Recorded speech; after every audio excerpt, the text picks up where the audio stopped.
Welcome and thanks for tuning in to the Victorian Aboriginal News Van Talks podcast. I'm your host, Charles Pakana. Victorian Aboriginal News acknowledges and pays respect to traditional owners and custodians across Australia. We acknowledge the elders who have gone before, those who currently lead their communities, and those who will follow in years and generations to come. This podcast was made possible with support from the Community Broadcasting Foundation. Find out more at cbf.org.au.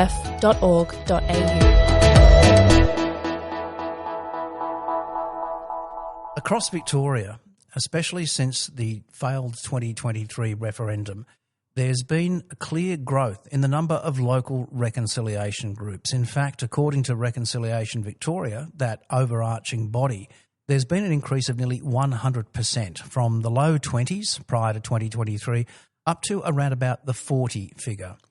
And today I'm up in Shepparton speaking with one of the co-conveners of the Shepparton Region Reconciliation Group, Dierdre Robertson, to talk about some of the challenges that such groups face, particularly in more conservative areas across Victoria. Dierdre, thanks for joining me today on the program. Thanks, Uncle Charles. It's lovely to be here. Dierdre, give me a little bit of a background to the genesis of the Shepparton Region Reconciliation Group. Well, it started in the 1990s, originally with people involved with the Rumballara Football Club. There were allies who would go and help out, and there were discussions about how can we bring people together. And so that was the genesis. And right from the beginning, there was a strong feeling that it needed to be a collaboration. So there's always been an Aboriginal co-convener and a non-Aboriginal co-convener. I'm the non-Aboriginal co-convener of the group, and my other co-convener is Bobby Nichols. Let's get to 2023, and we'll start from 2023. We'll go backwards in time, then we'll go forwards in time. But starting at 2023, and this is one of the reasons that I'm up here having a yarn with you today, up here in Shep, what were some of the really challenging points as you and your group were advocating for a yes vote in that referendum?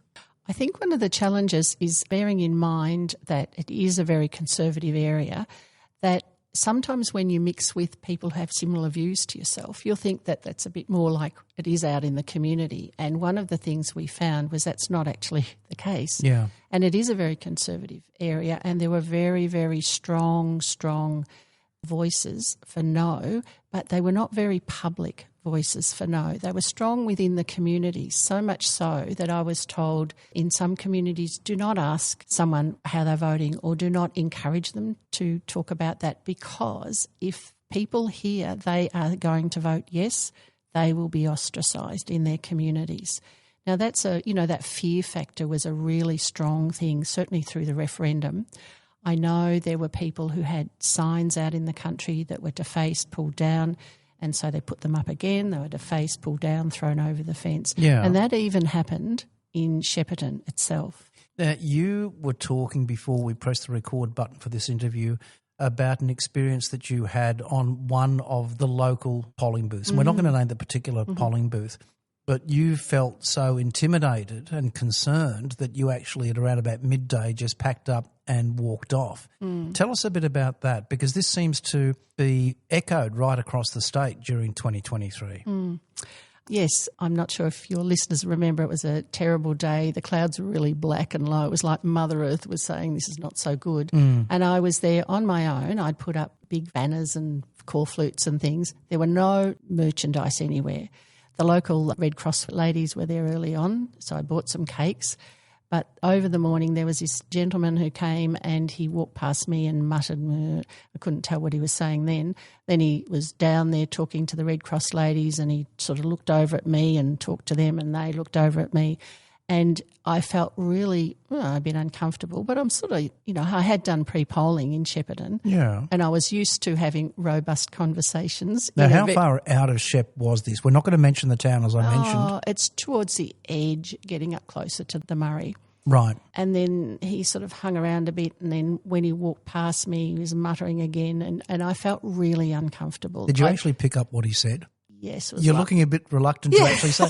You are allowed to swear if you're saying this is a direct quote. Oh, fucking sort of voter. Yes, voter. Really? And that's what, That's my understanding of what he said. I might have misheard, of course, but that was my understanding. Yeah. But the other thing that happened actually there was an older lady on a walking frame came in and voted. And by this time I wasn't handing out any flyers. There was no point really, and I felt it was a bit, in some words, risky, in inverted commas, to do that.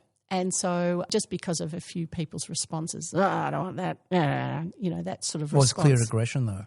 Yes. Many people were just or just ignored me. I'd just say, good morning, would you like one of these? No.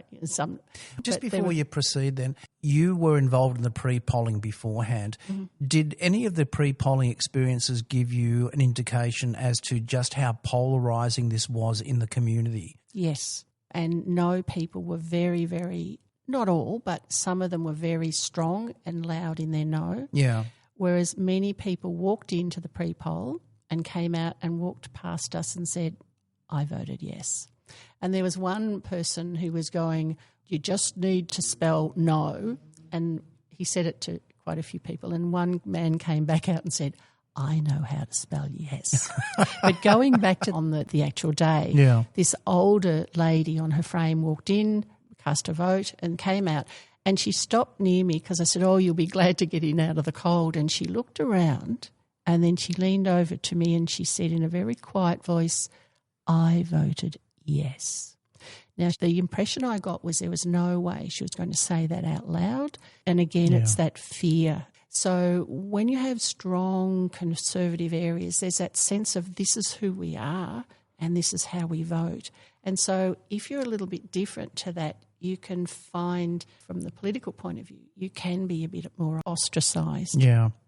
Let's now look at the city of Greater Shepparton, not specific to the referendum, but just in general, because we've had a bit of a yarn and you mentioned that just as it was experienced right across Australia, politicians at all walks became somewhat emboldened as a result of the referendum.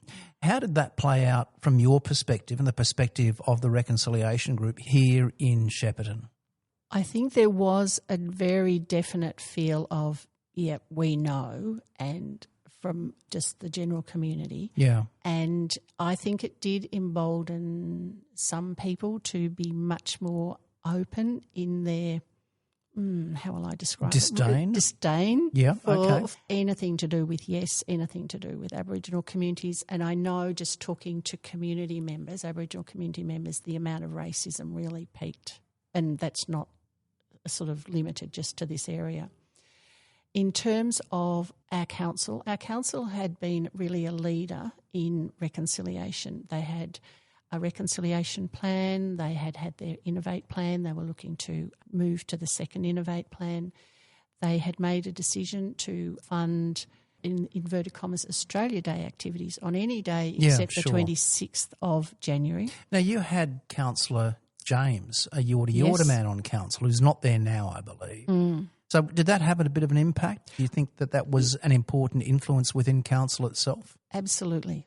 I think my perception is it's often more difficult for a non-Aboriginal person, in other words, anybody else in the community, to be a bit more racist or have sort of more conservative views in that space, to talk about that when you're sitting there talking to an Aboriginal person. Oh, absolutely. And so when you have a Greg on council, I think it did have a big impact. And he was able to talk from his experience.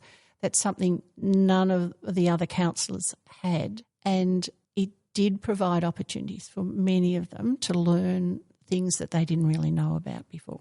So what happened with regard to the council's funding for activities around the 26th of January? So Australia Day activities, but not necessarily the 26th of Jan, because you mentioned previously that there was a change in attitude.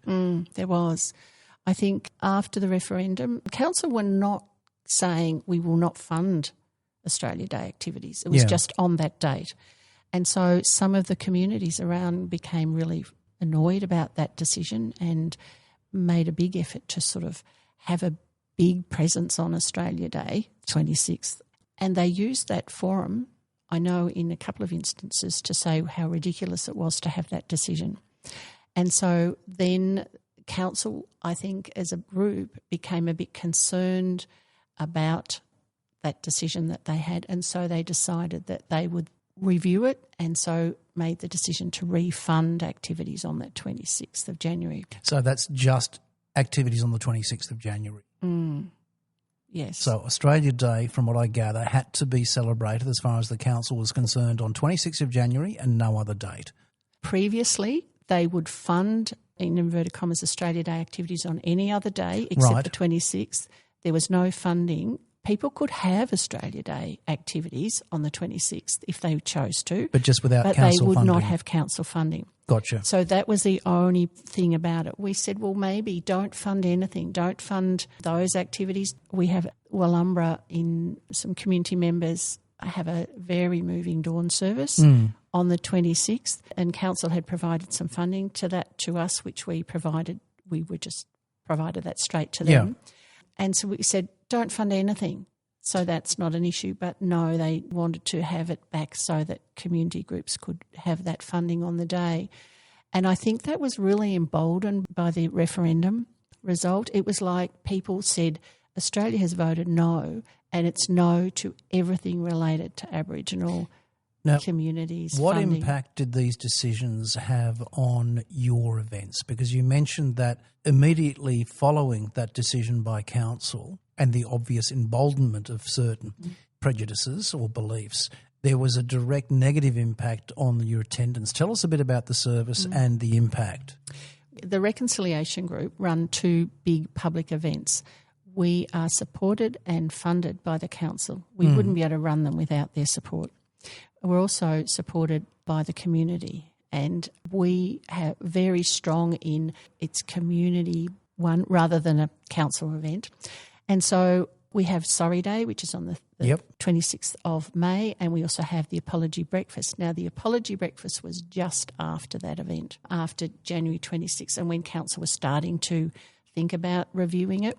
The attendance there wasn't too bad. It was pretty much as usual. All the schools are involved, students and community members and the general public.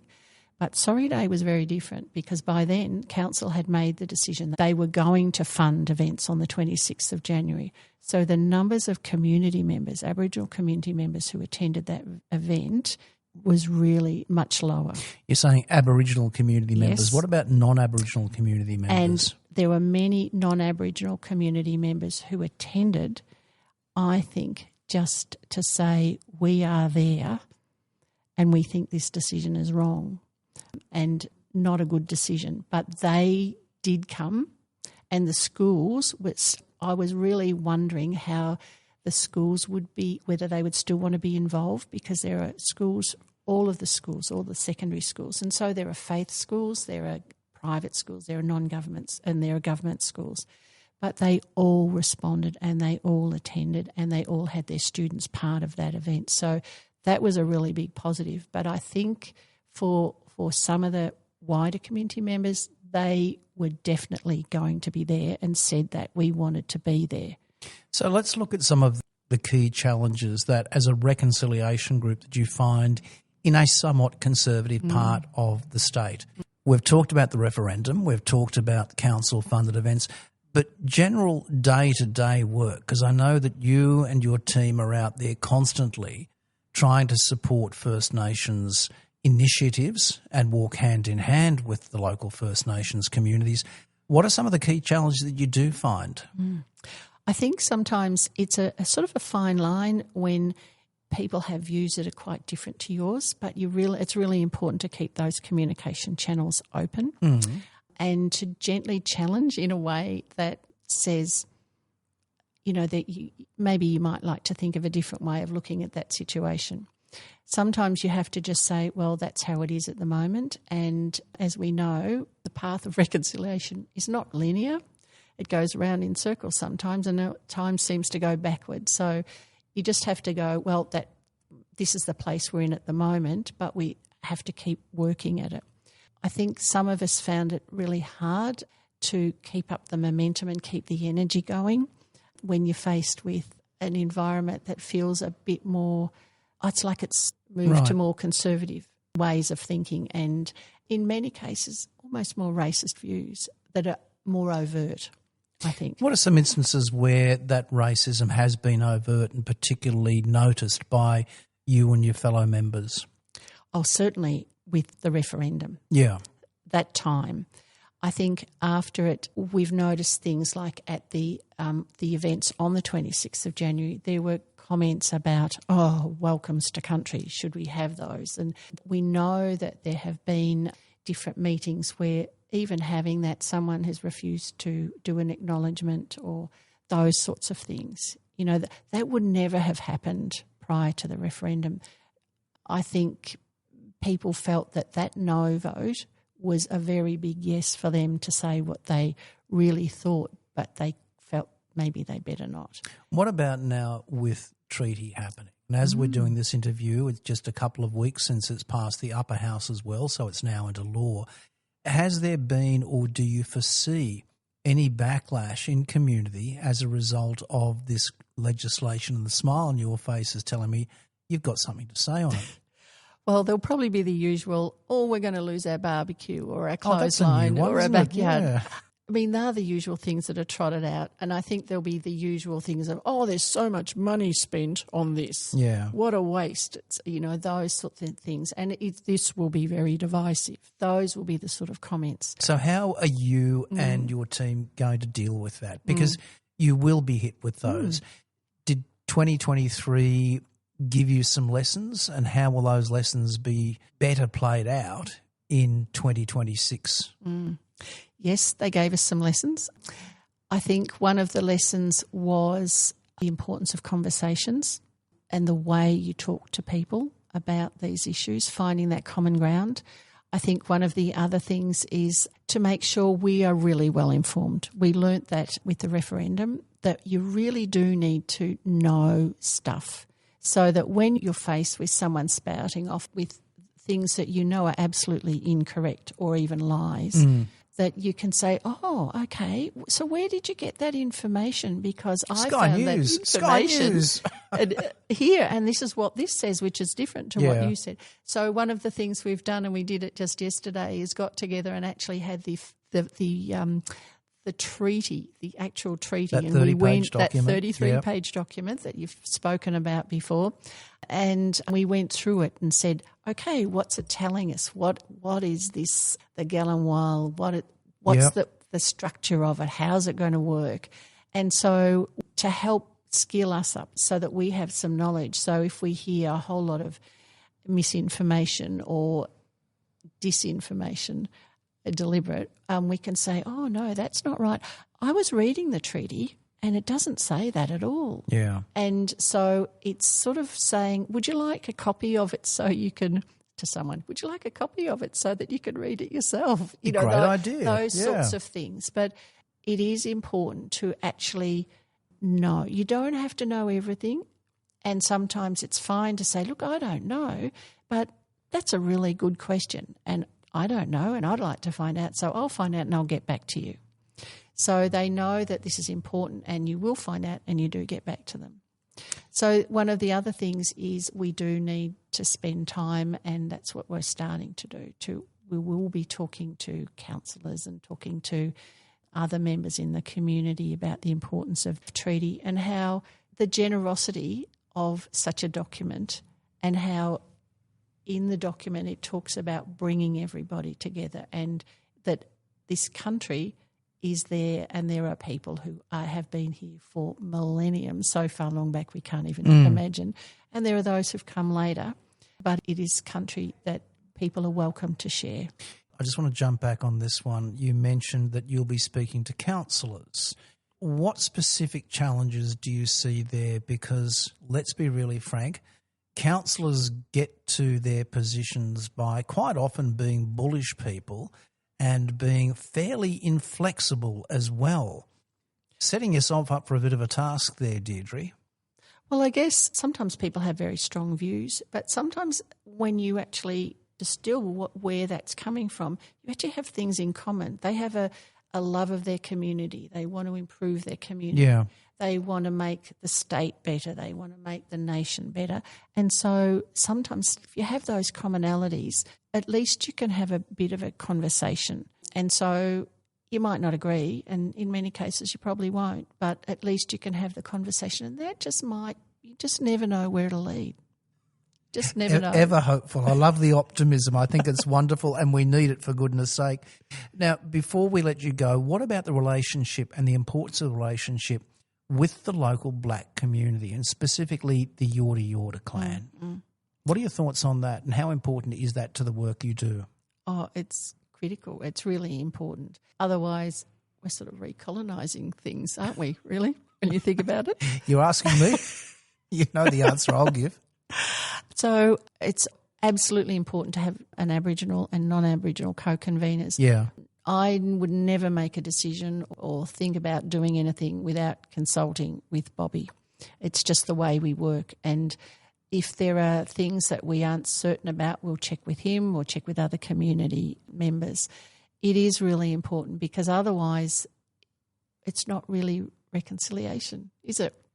Dierdre Robertson from the Shepparton Region Reconciliation Group, thank you so much indeed for your time. Thanks, Uncle Charles. It's been a pleasure to have this chat. For a full transcript of this interview, visit the Victorian Aboriginal News website at vicaboriginalnews.com.au. Until our next episode, stay safe and stay informed.